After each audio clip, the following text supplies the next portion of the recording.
¿Cómo comentas para que le sea productivo y que lo siga animando a trabajar y no lo deje destruido y diga, no puedo con esto?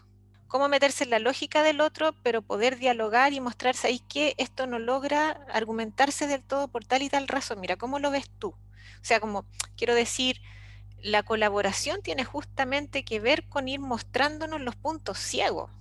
Uno tiene como profesor guía que aprender a ver esos puntos ciegos y cómo mostrarlos de un modo que sean escuchables. Que después de cada reunión de supervisión, ¿no es cierto?, el estudiante vaya convencido y contento a afrontar la tarea o a continuar en la tarea. Y no que vaya temeroso de... Nadie que no investigue puede guiar tesis, porque una cosa también es conocer, ser experto en el tema, pero jamás haber investigado. Entonces yo creo que eso podría ser un asesor, un revisor, pero no guiar una tesis. Porque hay muchas de las cosas, yo creo que muchas de las cosas que los chicos van aprendiendo rápido tienen que ver con que les puedo traspasar la experiencia de mis errores también. O sea, de los aciertos, pero también de mis errores. Entonces, Para mí es importante la investigación aplicada en términos de poder incidir en las políticas públicas. Entonces también vamos pensando, oye, ¿y esto cómo puede de alguna forma impactar en la política pública? ¿Cómo esto podría llegar a ser incorporado por la política pública? ¿Cómo la política pública se puede nutrir de esto? El rol central es ayudar a que el estudiante tenga método de trabajo, más que a uno indicarle qué es lo que debe hacer. Yo creo que uno tiene un rol importante de suministrarle antecedentes, información, conocimientos, referencias. El punto es entender como tutor también y como supervisora que la tesis no es mía, ¿no? Que yo creo que es un aprendizaje que uno tiene que hacer, aunque el tema sea el mismo, ¿no? La tesis que tiene que sostenerse es del otro y uno acompaña. La gracia del profesor guía es que se maneje en cómo investigar, en cómo el proceso de búsqueda, cómo el proceso de definir el tema, cuando un tema es susceptible de ser investigado. Y yo creo que el profesor guía puede orientar en eso, en el cómo. Cuando los chicos encuentran su voz. Ese creo que es un tema bien desafiante para nosotros como tutores, más ahora que siento que hay una exigencia muy fuerte en que las tutoras seamos más activas y que también como que los chicos vengan un poco como a ser parte de nuestros problemas de investigación, de nuestras temáticas, en fin. Hay que tener como mucha claridad de que no están hablando por ti, de que es su propia voz. Si los estudiantes les cuesta avanzar, hay que detenerse con ellos, ¿no? A ver qué es lo que está pasando. Seguramente hay algo ahí que los está atascando y que hay que evaluarlo mejor. La labor de profesor guía o de tutor es una labor de maestro, de realmente maestro hacia un aprendiz, y en ese sentido hay que privilegiar ese vínculo por sobre otras cosas que se cruzan, digamos, y evitar que sea contaminado ese vínculo por las presiones que puedan surgir de situaciones coyunturales. Por ahí esa idea del vínculo no es un vínculo solo respecto al tema, sino como de que estás trabajando con un otro sobre el tema. Y ese otro tiene sus propias condiciones de posibilidad. Entonces, me parece también vital en términos del vínculo, conocer en qué está el otro en términos genéricos, qué dificultades puede tener, porque efectivamente me ha pasado momentos, digamos que hay procesos que paran en ciertas circunstancias, pero es o por enfermedades, o porque están pasando un duelo, lo que sea. Bueno, y cómo ahí entonces reencauzar el trabajo considerando eso, digamos.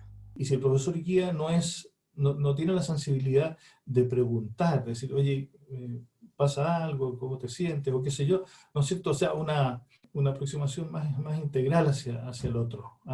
Eso contribuye, porque si el estudiante o la estudiante se siente tomada en cuenta como persona, hay otra respuesta también. O sea, hay una situación de mayor de empatía en general en la relación. Y eso contribuye. ¿Cuál es el nivel educativo de tu estudiante de doctorado? Porque son niveles bastante heterogéneos. ¿Y cómo tú te adecuas a eso? ¿No? Hay chicos que de verdad vienen con N experiencia. Hay otros que no tanto. Estoy pensando ahora que estoy recibiendo nuevos doctorantes. Tengo un chico que viene, que es psicólogo y tal, pero es más clínico. Su escritura es distinta a la que a la que yo les voy pidiendo, ¿no? Entonces vamos a tener que hacer ese proceso de adecuación, que no es el mismo que tuve con otro alumno.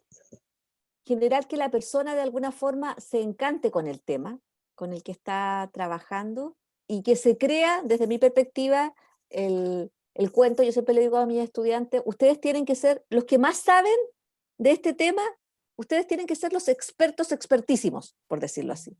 Ya, entonces yo creo que es como también el tomar posicionamiento de un área. Yo creo que eso también es un buen proceso de tesis, y hacerlo de una forma también reflexiva.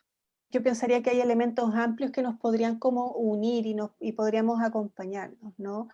Entonces la relación de un tutorio o una tutora en este caso no es de sapiencia. Tal como tú le pides a tus estudiantes la capacidad de organizarte, yo creo que tú también tienes que ser una persona organizada. Que el respeto tiene que ver con considerar también sus necesidades. Te envían algo para corregir, tú tienes que comprometerte. Mira, yo te lo tengo en, no sé, 3 semanas, 2 semanas, el tiempo que sea. Pero significa que tú también tienes que tener la capacidad de organizarte.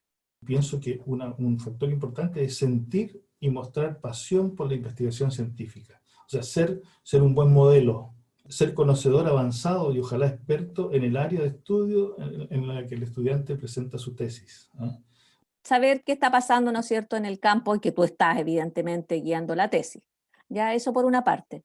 Ya, ojalá tú hayas tenido experiencia práctica en eso, hayas trabajado como profesional en ese ámbito, porque eso te permite, ¿no es cierto?, bajar esta idea ahí a las personas en concreto. La otra cosa es ser generoso con la retroalimentación, con lo que uno sabe, con la experiencia que uno ha acumulado. Es decir, no quedarse con la afirmación simple y directa de cuál es el tema, sino que es ampliarlo y compartir lo que ha sido la experiencia propia. Creo que al principio la metáfora es un poco como ir armando así como ladrillo tras ladrillo una especie como de algo, pero después esa metáfora cambia, y ese es un trabajo que uno tiene que hacer a veces como bien a pulso, que es como que la metáfora ahora es podar.